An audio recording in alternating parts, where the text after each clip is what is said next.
এমন একটা সময় আসবে যে সময় এলেমকে উঠিয়ে নেওয়া হবে। মানুষ থাকবে ঠিকই, কিন্তু এলেম থাকবে না।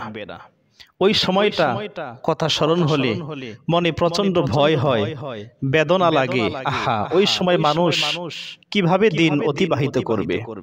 বুখারী শরীফের হাদিস, প্রিয় নবী সাল্লাল্লাহু আলাইহি ওয়াসাল্লাম আমাদেরকে বলে দিয়েছেন কিয়ামতের পূর্বের সময়ের কথা। عن عبد الله بن عمرو بن العاص رضي الله تعالى عنه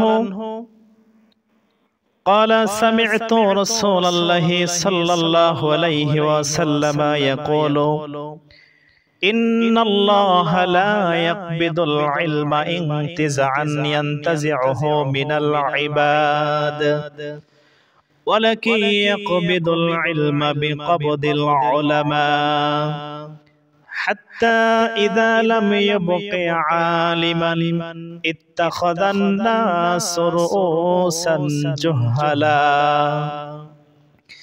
فاسألوا فافتوا بغير علم فضلوا وأضلوا رواه البخاري।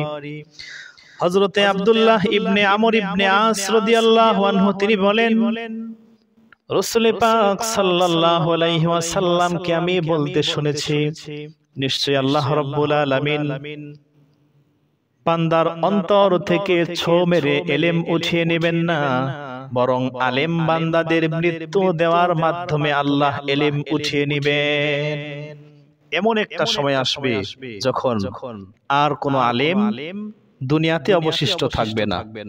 ওই সময় সাধারণ মানুষ নিরুপায় হয়ে অজ্ঞ মূর্খ জাহেলদেরকে নেতা মানাবে। অতঃপর দ্বীনি বিষয়ের সমাধানের জন্য তাদের শরণাপন্ন হবে। তারা এলেম ছাড়াই, জ্ঞান ছাড়াই, ওই বিষয়ের অভিজ্ঞতা ছাড়াই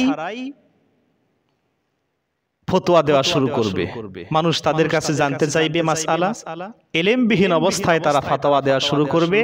ফলে সে নিজেও পথভ্রষ্ট হবে এবং অন্যদেরকেও পথভ্রষ্ট করবে। সম্মানিত হাজিরিন, আল্লাহ পাক যেন আমাদেরকে ওই সময় দেখার আগেই ঈমানের সাথে আল্লাহ পাক আমাদের খাতাম বিল খায়র নসিব করেন।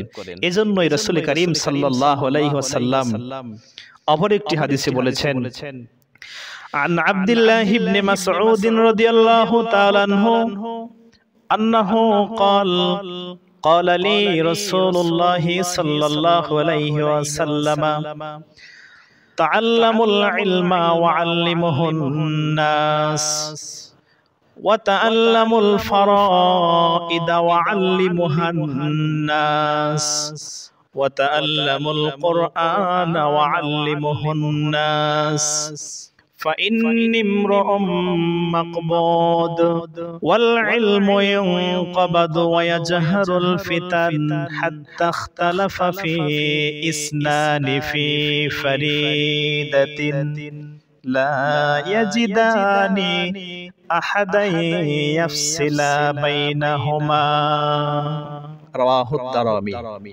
হযরতে আব্দুল্লাহ বিন মাসউদ রাদিয়াল্লাহু আনহু তিনি বলেন, প্রিয় নবীজি আমাকে বললেন, আব্দুল্লাহ বিন মাসউদ, তুমি ইলম শিক্ষা করো, অপরকে ইলম শিক্ষা দাও। তুমি ইলমে ফারায়েজ শিক্ষা গ্রহণ করো, অপরকে ইলমে ফারায়েজ শিক্ষা দাও।